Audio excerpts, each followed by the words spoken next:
그 얘기할 때 나오는 게 이제 인클로저입니다. 인클로저라는 게 이제 뭐냐면요. 영국을 가보시면은 제가 보기에 영국이라는 나라는 참 재밌는 게 런던 빼고 거의 시골이에요. 예, 되게 푸르러요, 땅이.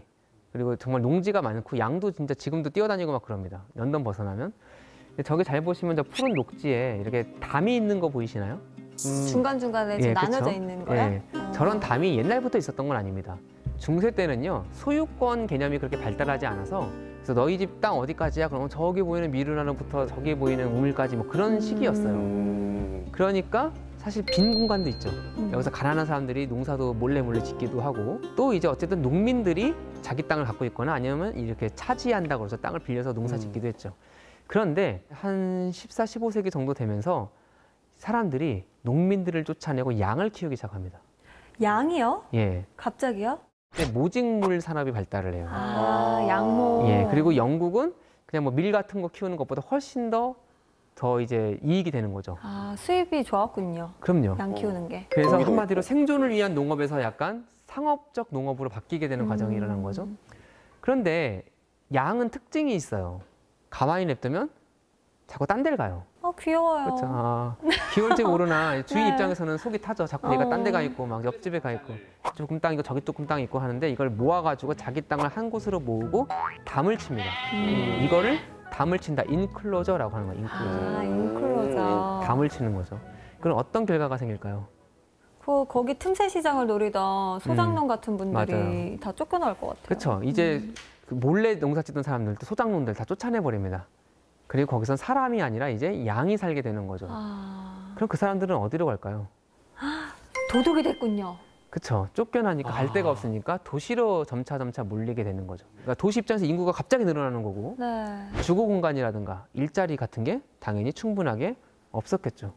그럼 가족을 데리고 온 그 사람들은 결국 뭘 하게 될까요? 도둑질이라도 도둑질을 하게 되는 해서. 거죠. 그래서 인클로저 운동은 큰 틀에서 보면 한 몇백 년에 걸쳐 일어나는 사건이고 큰 틀에서 영국 경제 발전에 도움을 줬습니다. 이 농업 분야에서 한마디로 상업적 농업을 하면서 부가 쌓여요. 이 부를 갖고 산업혁명이 일어났을 때 산업혁명을 쓸 수 있는 일종의 부의 축적이 있었던 거죠. 이걸 우리가 시초 축적이라고 그러고요. 또 하나 산업혁명이 일어났을 때 노동자가 필요하겠죠. 공장에서 일을 하려면.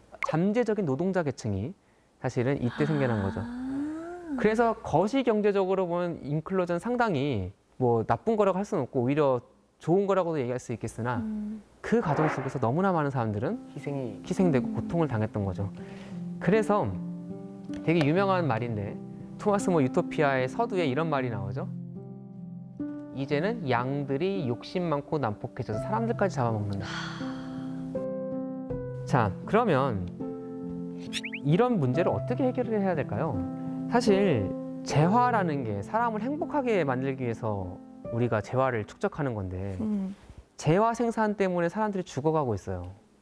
참 안타까운 현상이죠. 아이러니하네요. 아이러니하죠. 그래서 사실 토마스 모어는 여기서 뭐가 문제냐면은 부족한 재화를 일부가 가져가는 현상이 문제다. 그래서 결과적으로 이 개인의 재산 소유, 사적 소유가 문제다. 사적인 재산 소유가 문제다라는 생각을 하게 되는 거고 그리고 사유 재산이 사라지지 않는 한 이제 재화의 정당한 분배는 불가능하다라는 생각이 드는 거죠. 근데 여기서 문제가 있습니다. 만약에 사유 재산이 사라진다면 그 사회는 어떻게 될까요? 그 사회는 그냥 전체주의? 그냥 사회주의 같은 그런. 재산이 사라지면 일단 아무것도 안 할 것 같은데. 그렇죠. 재산이 사라지면 가만히 내가 있어서 죽어라 주니까. 이래도 그게 내 거가 안 된다면은 정말 노동 의욕이 생기지가 않죠. 그게 개인만 문제가 아니라 사회도 사회 경제적으로도 분명히 문제가 되겠죠. 또 어떻게 보면은 이제 당시 사람들은 또 어떻게 생각했냐면 만민이 만약에 사회재산이 없어지고 평등해진다면 결국 질서가 무너질 거다라는 생각도 하게 됩니다. 그래서 이런 얘기들을 나눠요. 이런 맥락 속에서 이제 라파엘이라는 그 선장이 근데 이거 좀 참고할 만한 나라가 있어. 한번 우리가 같이 볼까? 제시하는 게 자기가 옛날 대양 항해를 하면서 어딘가에서 보고 왔다는 그 유토피아입니다. 그래서 이제 유토피아에 대한 설명을 시작을 하죠.